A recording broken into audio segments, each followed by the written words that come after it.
বেচিক্যালি তিনিখন বুক মই ফ'ল' কৰিছিলোঁ একো স্পেচিয়েল কোচিং লোৱা নাছিলোঁ মেকানিক্সৰ 1800 এৰাউণ্ড কুৱেশ্যনছ আছে ইউথ কম্পিটিশ্যন টাইমছত নমস্কাৰ মোৰ নাম মৃগাংক কলিতা আৰু ৰিচেণ্টলি যি পাব্লিক হেল্থ ইঞ্জিনিয়াৰিং ডিপাৰ্টমেণ্টৰ যি এছিষ্টেণ্ট ইঞ্জিনিয়াৰ পষ্টৰ ৰিজাল্ট দিয়া হৈছে তাত মই চিলেকশ্যন ল'বলৈ সক্ষম হৈছোঁ চ' আজি মই বেচিকেলি মোৰ যি প্ৰিপেৰেশ্যন ষ্ট্ৰেটেজি বা যি মোৰ জাৰ্ণি আছিলে তাৰ বিষয়ে মই অলপমান ক'বলৈ ওলাইছোঁ first of all thanks to the whole civil wise team যে তেওঁলোকে মোক এইটো অপৰচুনিটি দিছে যে তেওঁলোকৰ ইউটিউবৰ যোগেদি মই মোৰ প্ৰিপেৰেশ্যন ষ্ট্ৰেটেজি শ্বেয়াৰ কৰিব পাৰিছোঁ ফিউচাৰ এক্সপিৰিয়েঞ্চসকলৰ লগত প্ৰথমে মোৰ এটা বেছিক ইন্ট্ৰডাকশ্যন দি লওঁ মই মোৰ ঘৰ আছে নগাঁৱত আৰু মোৰ যি স্কুলিং আৰু HS মই ইয়াৰ পৰাই কৰিছোঁ নগাঁৱৰ পৰাই মই স্কুলিং কৰিছোঁ নগাঁও গভৰ্ণমেণ্ট বইজ হাই ছেকেণ্ডেৰী স্কুলৰ পৰা আৰু মোৰ যি HS মই কৰিছোঁ ৰামানুজন জুনিয়ৰ কলেজৰ পৰা আৰু মোৰ গ্ৰেজুৱেশ্যন মই কৰিছোঁ আছাম ইঞ্জিনিয়াৰিং কলেজৰ পৰা 2022 বেটছৰ মই তাৰ পিছৰ পৰা মই পাছ কৰাৰ পিছৰ পৰা মানে ডিগ্ৰী লোৱাৰ পিছৰ পৰা মই চিভিল ইঞ্জিনিয়াৰিং যি কম্পিটিটিভ এক্সামছ সেইবোৰৰ বাবে প্ৰিপেৰেশ্যন চলাই আছোঁ চ' 2022ত যেতিয়া মই পাছ কৰিলোঁ তাৰ পিছৰ পৰা মই একচুৱেলি আন একাডেমিত এনৰোল কৰিছিলোঁ আন একাডেমিত মই আপোনাৰ গেটৰ কাৰণে লৈছিলোঁ ফাৰ্ষ্ট দেন তাৰ পৰা মই নোট মেকিং কৰিছিলোঁ বা মোৰ নোটছখিনি মই তাৰ পৰাই প্ৰিপেয়াৰ কৰিছিলোঁ আৰু নোটছখিনি সেইকাৰণে মোৰ মানে ভালকৈ হৈ গৈছে যিহেতু তাত ESC বা গেট লেভেলৰ পঢ়োৱা হয় তো এতিয়া মোৰ ভালকৈ নোটছখিনি প্ৰিপেয়াৰ হৈ গৈছিল তাৰপিছত মই প্ৰেক্টিছ কৰিছিলোঁ বেচিকেলি তিনিখন বুক মই ফ'ল' কৰিছিলোঁ YCT এখন ইউথ কম্পিটিশ্যন টাইমছ আৰু গুপ্তা আৰু RS খুৰ্মি এই তিনিখন বুকৰ বাহিৰেও ইণ্ডিয়া বিক্স বা এক্সাম ভিটাৰিছা ৱেবছাইট চাব পাৰে তাৰ পৰা মই কুৱেশ্যনছ বহুতখিনি কৰিছিলোঁ তো তেনেকৈ ফাৰ্ষ্ট নোট বনাই পেলাই দেন প্ৰেক্টিছ কৰি পেলাই মানে কৰিছিলোঁ আৰু প্ৰিপেৰেশ্যনটো আৰু GSৰ কাৰণে মই বেচিকেলি তেনেকুৱা একো স্পেচিয়েল কোচিং লোৱা নাছিলোঁ ইউটিউব বা তাৰ পৰা কৈছোঁ লুচেন মই বহুত ফ'ল' কৰিছিলোঁ লুচেন বা এখন আপোনাৰ অসমৰ পাৰ্টটোৰ কাৰণে মই লৈছিলোঁ আছাম ইয়েৰ বুক লৈছিলোঁ তাৰপিছত শৈলেন বৈশ্য ছাৰ এখন কিতাপ পায় সেইখন আৰু APSC গাইড এখনো লৈছিলোঁ জেনেৰেল ষ্টাডিজ মেনুৱেল বুলি সেইখনৰ পৰাও প্ৰিপেয়াৰ কৰিছিলোঁ ভালকৈ বাকী ইউটিউব চেনেলবোৰতো আছে মাৰাথনবোৰ চাব পাৰে যেনেকৈ অনলি ISৰ মাৰাথন পোৱা যায় যেনেকৈ এইটো আপোনাৰ UPSCৰ সময়ত তেওঁলোকে দিছে 2024 UPSCৰ কাৰণে বহুতকেইটা মাৰাথন আহিছে তো মই তাৰ পৰাও বহুতখিনি চাইছিলোঁ বা নোট তেনেকৈ প্ৰিপেয়াৰ কৰিছিলোঁ শ্বৰ্ট নোট টাইপৰ প্ৰিপেয়াৰ কৰিছিলোঁ ইমান লং নোট মই প্ৰিপেয়াৰ কৰা নাছিলোঁ GSৰ ক্ষেত্ৰত বাকী কুৱেশ্যনটো তেনেকৈ ৰেগুলাৰ প্ৰেক্টিছ কৰিছোঁ টেক্সট বুক হওক বা টেক্সট বুক মই এপটো লৈছিলোঁ তাৰ মোক টেক্সটবোৰ ভাল হয় বা আপোনালোকে বেলেগ মোক টেক্সটো দিব যেনেকৈ আমাৰ আছামৰ যদি আপোনালোকে তেনেকৈ আছামৰ স্পেচিফিক চায় তেনেকুৱা লিমিটেড আৰু চ'ৰ্চ মই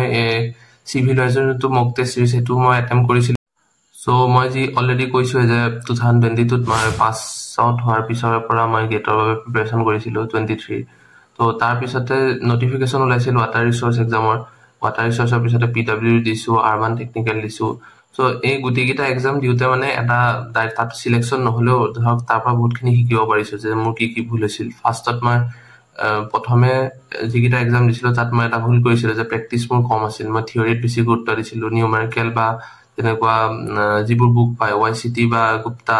তো এনেকুৱা বুকবোৰৰ প্ৰেক্টিছবোৰ বহুত মেটাৰ কৰে এনেকুৱা এক্সামৰ কাৰণে বিশেষকৈ APSC AEG এক্সামৰ কাৰণে তো মই সেইটো প্ৰেক্টিছ কম কৰিছিলোঁ তো সেইটোৰ কাৰণে মই তাৰ পৰা বহুতখিনি শিকিব পাৰিছিলোঁ যে কি কৰিব নালাগে নেক্সট এক্সামত যাতে মই সেইটো ভুল নকৰোঁ PHCৰ বাবে মই পূৰা প্ৰিপেয়াৰ্ড আছিলোঁ এইটো কাৰণে যে আগৰ এক্সামকেইটাত মোৰ সেইখিনি ভুল হৈ গৈছে সেই ভুলবোৰৰ কাৰণে হয়তো মোৰ PHCত বহুত হেল্প হ'ল যে মই কি কৰিব নালাগে সেইটো অলৰেডি গম পাই গৈছিলোঁ প্ৰিপেৰেশ্যনৰ টাইমত আমাৰ বহুত সময়ত ছেল্ফ ডাউট আহিব পাৰে বা মটিভেশ্যনৰ যিটো দৰকাৰ হয় সেইটো একচুৱেলি নিজে সেইটো গোটাব লাগে এনেকুৱা নহয় যে কিবা চ'ৰ্চ থাকিলেহে মটিভেশ্যন পোৱা যায় পঢ়িবৰ কাৰণে তো এক্সামটো একচুৱেলি মটিভেশ্যন হয় যে আমাক এক্সামটো ক্ৰেক কৰিব লাগে আপোনাৰ যদি এনেকুৱা কোনোবা লগৰ থাকে যি অলৰেডি প্ৰিপেয়াৰ কৰি আছে আপোনাৰ লগত তো তেতিয়া মানে অলপ ছাপৰ্ট পোৱা যায় বা তেওঁ যি ফেচ কৰি আছে আপুনিও সেয়াকে ফেচ কৰি আছে তো তেনেকুৱা ছাপৰ্ট থাকিব লাগে আপোনাৰ ফ্ৰেণ্ড বা তেনেকুৱা কোনোবা প্ৰিপেয়াৰ কৰা দাদা বা সৰু হ'ব পাৰে তো একেলগে কানেকশ্যন থাকিব লাগে বা কণ্টেক্ট ৰাখিব লাগে ধৰক ৰেগুলাৰলি আপুনি কথা পাতিব পাৰে মোৰ তেনেকৈ লগৰ আছিলে যোনে প্ৰিপেয়াৰ কৰি আছিলে আমি ৰেগুলাৰলি ডিছকাছ কৰোঁ বস্তুবোৰ যে কি পঢ়িছে ক'ত ডাউট আছে তেনেকুৱা ধৰণৰ আৰু কমিউনিটি যেনেকৈ জইন কৰিব যেনেকৈ চিভিল ৱাইজৰ হোৱাটছএপ গ্ৰুপটো আছে তাত বহুত ধৰণৰ আপুনি আপডেটো পাই থাকিব প্লাছ তেওঁলোকে ডিসকাসো কৰে বহুত ধৰণৰ বস্তু কোৱেশ্চনবোৰ পোৱা যায় বহুতখিনি ষ্টুডেণ্টে যিহেতু প্ৰিপেয়াৰ কৰি আছে সো গোটেইটো কমিউনিটিটো তাতে পোৱা যায় তো সেইটো এটা তেনেকুৱা কমিউনিটি জইন কৰাটো এটা ইম্পৰ্টেণ্ট হয় ইণ্টাৰভিউৰ ক্ষেত্ৰত মই এইটোৱে ক'ম যে ইণ্টাৰভিউটো ইমান এটা ভয় লাগিবলগীয়া কথা নাই যিহেতু মই মোৰ যিটো ইণ্টাৰভিউ এক্সপিৰিয়েঞ্চ আছিলে সেইটোৰ পৰা মই যদি কওঁ যে আপোনাৰ পেনেল আছিল চেয়াৰমেন ছাৰৰ পেনেল সো অলপমান যিহেতু এপিএসসি চেয়াৰমেন হয় সো ফাৰ্ষ্ট অলপমান নাৰ্ভাছ ফিল কৰা যায় বা ইণ্টাৰভিউ সময়ত জেনেৰেলি সবেই নাৰ্ভাছ ফিল কৰে অলপমান বা সোমাই যোৱাৰ আগতে তো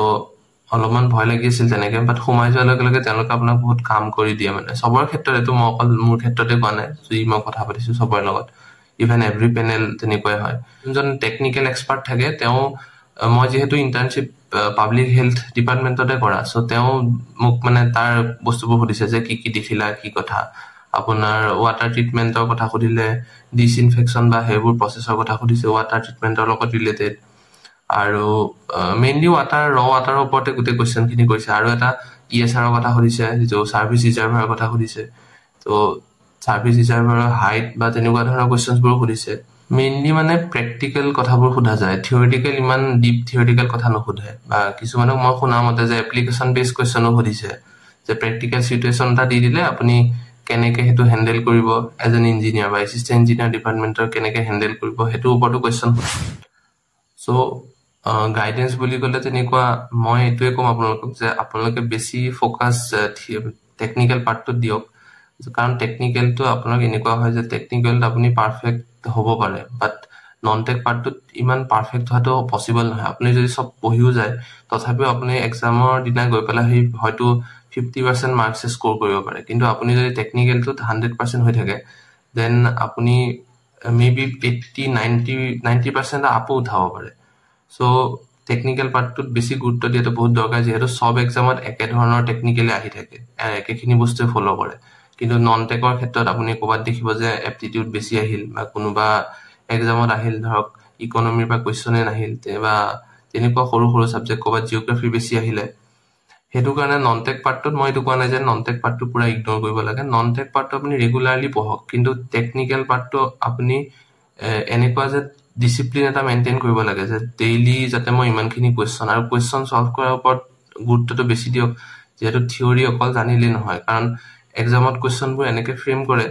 যে আপুনি হয়তো নিজে কনফিউজ হৈ যাব পাৰে পঢ়াৰ পিছতো সো কোৱেশ্চন যি মই ষ্টেণ্ডাৰ্ড বুক কৈছো YCT হক গুপ্তা তো তাৰ কোৱেশ্চনবোৰ ৰেগুলাৰলি প্ৰেক্টিছ কৰক আৰু এনেকুৱা নহয় যে এবাৰ মই সলভ কৰিছো দেন এক্সাম দিব গৈছো সো তেনেকুৱা নহয় কাৰণ আমি ৰিটেইন কৰিব নোৱাৰো গোটেই বস্তুখিনি কাৰণ 1800-1900 কোৱেশ্চন আছে মই সয়েলৰ যদি কথা কওঁ সয়েল মেকানিক্সৰ 1800 এৰাউণ্ড কোৱেশ্চনছ আছে ইউথ কম্পিটিশন টাইমছত সো সেই 1800 কোৱেশ্চন আমি অকল এবাৰ চালে গোটেই বস্তু ৰিটেইন নহয় সো বাৰে বাৰে বস্তুখিনি যদি চাওঁ তেতিয়া হলে মানে কি হয় ভালকে ৰিটেইন হৈ যায় আৰু বস্তুখিনি আৰু গুপ্তা বা আৰএছ খুৰ্মি ক্ষেত্ৰতো মই হেতুৱে কম ৰেগুলাৰলি আপুনি প্ৰেক্টিছ কৰক জিএছৰ ক্ষেত্ৰত মই এটো কম যে জিএছৰ ক্ষেত্ৰতো পিওআইকিউ আপুনি কৰিব লাগে ইউপিএসসি স্পেশালি যোনটো মুডাৰ এখন আছিল দিশা পাব্লিকেশনৰ ইউপিএসসি পিওআইকিউ হেখন বা বেলেগ পাব্লিকেশন হলেও কথা নাই তাৰ আনি পেলাই আপুনি যদি প্ৰেক্টিছ কৰে যেহেতু আজিকালি ষ্টেটমেন্ট বেস বহুত কোৱেশ্চন আহে ষ্টেটমেন্ট বেস কোৱেশ্চনবোৰৰ কাৰণে মানে ইউপিএসসি বহুত আগৰ পৰা ষ্টেটমেন্ট বেস কোৱেশ্চন কাটি আছে সো আমি এক্সামত মই দেখিছো যে ডাইৰেক্ট ইউপিএসসি পিওআইকিউ পা উঠাই দিয়ে মই এটা স্পেশালি দিব পাৰো যে মই যেটো এটা ফলো কৰিছিলো টিপস এণ্ড ট্ৰিক্স বুলি ক'লে যেনেকৈ টেকনিক্যাল পাৰ্টত আমি দেখো যে বহুত ধৰণৰ ডাটা কেতিয়াবা সুধি দিয়ে এক্সামত মুখস্থ কৰিবলগীয়া ডাটা কিছুমান সো ফৰ এক্সাম্পল যেনেকৈ আমি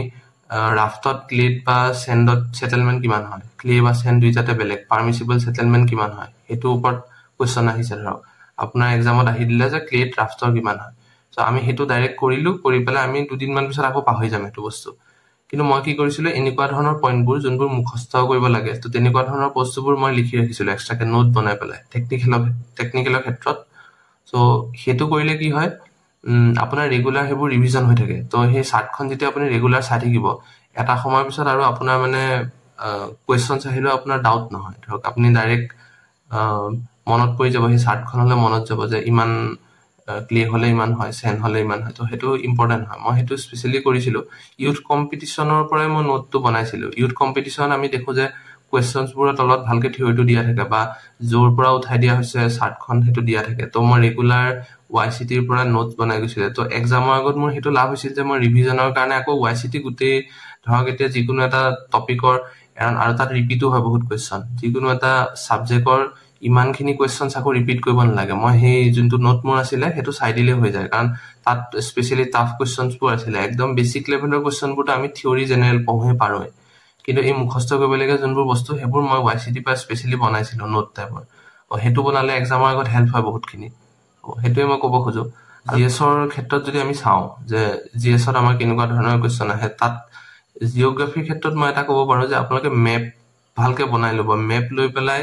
মেপৰ ৰিলেটেডে বেছিভাগ কুৱেশ্যন আহে একদম কোৰ জিঅ'গ্ৰাফি কুৱেশ্যনছ নাহে মেপৰ ৰিলেটেড ধৰক